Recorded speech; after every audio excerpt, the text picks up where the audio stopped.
using the mugshot look for his inauguration portrait and protest. I mean, come on, ladies and gentlemen. Look, this goes hard. They gave him a rap album. I'd buy that album. Just slap a parental advisory sticker on this thing. I'd buy it. Hardest banger of the summer.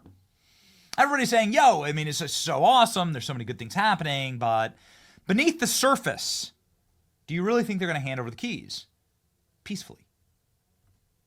Did you know that in the dark of night, in the small hours of the morning, there was a press conference where a new assassination attempt on Donald Trump was revealed, where we were this close in the waning days of the Biden regime? Some have been warning about this, ladies and gentlemen. We just wish to do this as a public service announcement to keep your head on a swivel, to keep this man protected at all costs. He's already been shot in the head. Assassinations, judicial, political, impeachment assassinations, physical assassinations. At least there are like 4 that we know of. And ladies and gentlemen, here's another one. President Trump visited Jimmy Carter's casket in the Capitol Rotunda and then went to Jimmy Carter's funeral the next day. President Trump stood there and the casket lies in state, as they say. They put it right there in the middle of the Capitol. People come by and sit, stand, and say a prayer or whatever and walk away. This is pretty normal for heads of state to do this. And this is no exception in Donald Trump going and visiting Jimmy Carter. Did you know that in the hours before President Trump was to be wandering the halls of the Capitol, because Trump went then from there to meetings with the House and with the Senate and giving a speech and a big press conference inside of these buildings, did you know that a man tried to kill Trump that day? We're just now learning about this. United States Capitol Police stops and arrests a man with machete and knives at security screening. And look at this. Look what he's tried to get into the Capitol with.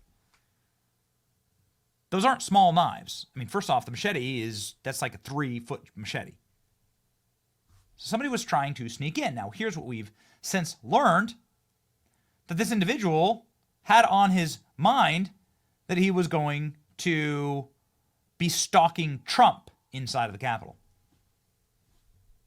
Ladies and gentlemen, here, according to the police chief of the Capitol, there was another Trump assassination.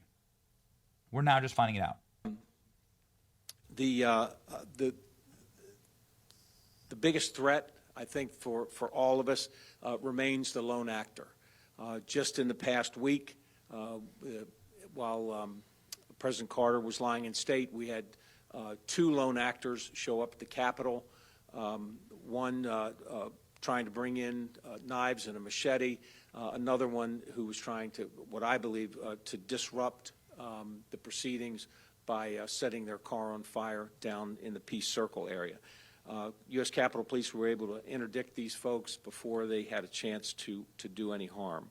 But that threat of the lone actor remains the biggest justification for us being at this heightened state of alert throughout the next week. So this lone actor who here, this is the official photo, this lone actor with all of these well-worn machetes and knives, multiple, I mean, why would you be bringing 4 sharp knives into the Capitol building on the same day that Donald Trump's there? Anyone? Anyone? This is like pretty obvious. And the chief of police is saying it's the lone actor that's actually going to be the greatest threat to our security. Capitol Police just revealed that 2 lone actors tried to disrupt the Carter funeral where Trump was attending. One was caught trying to bring knives and a machete. The other was caught trying to explode their own car. Why are people just now being told about this a week before the inauguration? Capitol Police Chief Security on Trump's inauguration. The biggest threat, I think, to all of us remains the lone actor. Dan Bongino, to his great credit, who, of course, former Secret Service agent, some speculate could potentially be put in charge of the Secret Service, though I have information from a direct source that says that that's not something that Bongino is interested in. Whatever, who knows? These things change all the time. Dan Bongino sounding the alarm on the threat of a drone attack in the inauguration. You think the Secret Service is prepared for this? The threat is real. Should Trump cancel the traditional ceremonies and just get sworn in, like away from the cameras. Is going to happen. It is, whether it happens in Times Square or someone else, it is going to happen. And there are people in charge who have wasted time on DEI bullshit. They've wasted time targeting Americans with MAGA hats, Moms for Liberty, pro-lifers, targeting the evil white supremacists around every corner. And they have not thought through the threat of a swarm of drones taking out a crowd of people or taking out one of our protectees with an inauguration right around the corner, and Donald Trump not able to do anything about it because he's not in power for 2 more weeks. You think the Secret Service is prepared for this? Just in time, ladies and gentlemen. Chinese drone giant DJI, it's the biggest drone company in the world by a long shot, removes geofencing that protects the White House, airports, and wildfires. China's DJI, the world's leading drone manufacturer, has decided to remove its long-standing geofencing feature, which previously prevented drones from flying over restricted areas such as airport wildfires and the White House. The Verge reports that the Chinese drone manufacturer has made significant changes to its flight control software, effectively removing the geofencing restrictions that have been in place for over a decade. This prevented them from flying over airports and government buildings and so on. But explicitly, the White House, just a few days ago, Marjorie Taylor Greene posted that her commercial flight into D.C. had to be averted in order to avoid collision with drone activity over the White House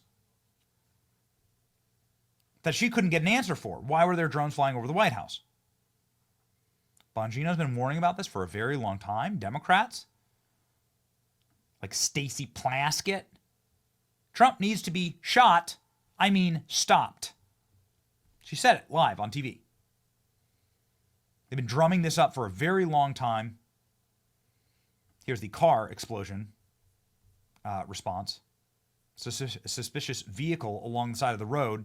Somebody was trying to plant a car bomb there. Michelle Obama is skipping the inauguration. Just saying, ladies and gentlemen, along with Nancy Pelosi. I'm just saying, keep your head on a swivel, okay? Ultimately, the way that you prevent these style of attacks is you put somebody in charge of the Secret Service who's actually competent. You get security forces that are actually competent and not diversity hires and deep state appointees who are appointed to fail, which is, of course, what you saw in the first President Trump assassination. Now, ladies and gentlemen, these are ongoing. There's a scary time. You pray for our president and have faith. You need competent people in these positions.